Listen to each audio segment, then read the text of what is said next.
वसईतल्या Sun City परिसरात क्लोरीनच्या सिलेंडरमधून झालेल्या वायू गळतीमुळे काल नागरिकांच्या आरोग्यावर किती परिणाम झाला याचं सीसीटीव्ही फुटेज एबीपी माझ्याच्या हाती लागलंय। रश्मी प्लाझा सोसायटीतील रहिवासी देव पारडीवाल यांच्या मृत्यूची घटना सीसीटीव्ही फुटेजमध्ये स्पष्ट दिसते।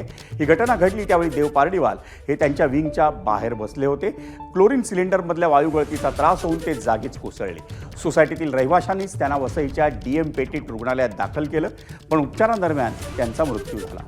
या घटनेत वसई विरार महापालिकेचे 5 कर्मचारी आणि सोसायटीतील आणखी 14 नागरिकांना वायू गळतीची बाधा झाली होती।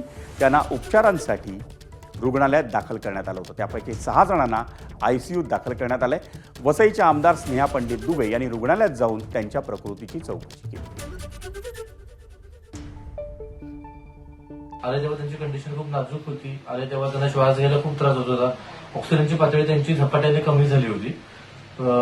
श्वास खूप जास्त त्यांना श्वास घ्यायला खूप जास्त त्रास होत होता। कंटिन्युअसली खोकला येत होता। कंटिन्युअसली खोकल्याची उबळ असल्यामुळे कंटिन्युअसली उलट्या पण त्यांना होत होत्या। खूप बेचैनी होती। पण आता गेल्या 4 तासांमध्ये जे त्यांना आपण तातडीने ट्रीटमेंट दिली, त्या ट्रीटमेंटमुळे त्यांच्या परिस्थितीमध्ये बऱ्यापैकी सुधारणा दिसून येत आहे।